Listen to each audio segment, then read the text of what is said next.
കുമ്മനം രാജശേഖരനെ ബി.ജെ.പിയുടെ പുതിയ സംസ്ഥാന അധ്യക്ഷനായി പ്രഖ്യാപിച്ചു. കെ.ജി. ദിനകർ തിരുവനന്തപുരത്ത് നിന്നും. ദിനകർ, എപ്പോഴാണ് അദ്ദേഹം ചുമതലയേൽക്കുക? പ്രദീപ്, ബുധനാഴ്ച ദില്ലിയിൽ ചേർന്ന ബി.ജെ.പി കോർ കമ്മിറ്റി യോഗത്തിൽ കുമ്മനത്തെ അധ്യക്ഷനാക്കാൻ തീരുമാനം കൈക്കൊണ്ടിരുന്നു. ഇന്ന് ഉച്ചയോടുകൂടിയാണ് അദ്ദേഹത്തെ അധ്യക്ഷനായി പ്രഖ്യാപിച്ചത്.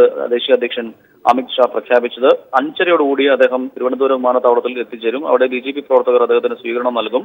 നാളെ രാവിലെയായിരിക്കും അദ്ദേഹം ബി.ജെ.പി അധ്യക്ഷനായി ഓഫീസിലെത്തി ചുമതലയേൽക്കുക. ഇന്ന് അതോടൊപ്പം തന്നെ പഴവങ്ങാടി ഗണപതി ക്ഷേത്രത്തിലെത്തുന്ന കുമ്മനം രാജശേഖരനെ അവിടെ നിന്നും ബി.ജെ.പി പ്രവർത്തകർ അകമ്പടിയോടുകൂടി സംസ്ഥാന കമ്മിറ്റി ഓഫീസിലേക്ക് എത്തിക്കുന്നുണ്ട്. തീവ്ര ഹിന്ദുത്വ നിലപാടുകൾ സ്വീകരിക്കുന്ന കുമ്മനത്തെ അധ്യക്ഷനാക്കിയതിലൂടെ ഹൈന്ദവ ഏകീകരണം കൂടി ലക്ഷ്യം വെക്കുകയാണ് ബി.ജെ.പി. RSSന്റെ മുഖ്യപ്രവർത്തകനും നിരവധി ഹിന്ദു സംഘടനകളുടെ ഭാരവാഹി കൂടിയായിട്ടുള്ള കുമ്മനം അധ്യക്ഷ പദവിയിൽ എത്തുന്നത് വരുന്ന നിയമസഭാ തെരഞ്ഞെടുപ്പിൽ ഗുണകരമാകുമെന്ന കണക്കുകൂട്ടലും ബി.ജെ.പി നടത്തുന്നുണ്ട്. 87-ൽ സർക്കാർ സർവീസിൽ നിന്ന് വിരമിച്ച ശേഷം കുമ്മനം RSSന്റെ മുഴുവൻ സമയ പ്രവർത്തകനായിരുന്നു. വിശ്വ ഹിന്ദു പരിഷത്തിലും ക്ഷേത്ര സംരക്ഷണ സമിതിയിലും സജീവ പ്രവർത്തകൻ കൂടിയായിരുന്നു കുമ്മനം.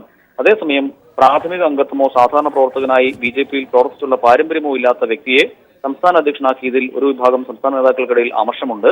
മിസ്ഡ് കോളിലൂടെ ബി.ജെ.പി അംഗത്വം വർദ്ധിപ്പിക്കാൻ ശ്രമം നടത്തിയപ്പോൾ പോലും കുമ്മനം അംഗത്വം എടുത്തിരുന്നില്ല. പ്രാഥമിക അംഗത്വം പോലും ഇല്ലാത്ത വ്യക്തിയെ അധ്യക്ഷനാക്കുന്നതിൽ ബി.ജെ.പി പ്രവർത്തകർക്കിടയിലും അമർഷം നിലനിൽക്കുന്നുണ്ട്. നിലവിലെ അധ്യക്ഷൻ വി മുരളീധരനെ തെരഞ്ഞെടുപ്പ് പ്രചരണ സമിതിയുടെ കൺവീനറായും കേന്ദ്ര നേതൃത്വം തീരുമാനിച്ചിട്ടുണ്ട്. പ്രദീപ്, മറ്റ് പുനർസംഘടന സംബന്ധിച്ച് വാർത്തകൾ വരുന്നുണ്ടോ ദിനകർ?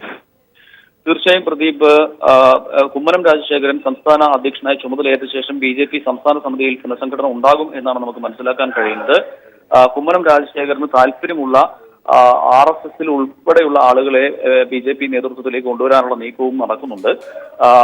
തെരഞ്ഞെടുപ്പ് ലക്ഷ്യം വെച്ചുകൊണ്ടുള്ള ശക്തമായ നീക്കമാണ് ബി.ജെ.പി നടത്തുന്നത്. അതിന്റെ ഭാഗമായിട്ടാണ് ബി.ജെ.പിയുടെ സംസ്ഥാന നേതൃത്വത്തിൽ ഒരു വിഭാഗത്തിന് കുമ്മനം രാജശേഖരനോട് താല്പര്യമില്ലാതിരുന്നിട്ട് കൂടി കേന്ദ്ര നേതൃത്വം അമിത് ഷായും ഒപ്പം നരേന്ദ്രമോദിയും ഇത്തരത്തിൽ ഒരു തീരുമാനം കൈക്കൊണ്ടത്.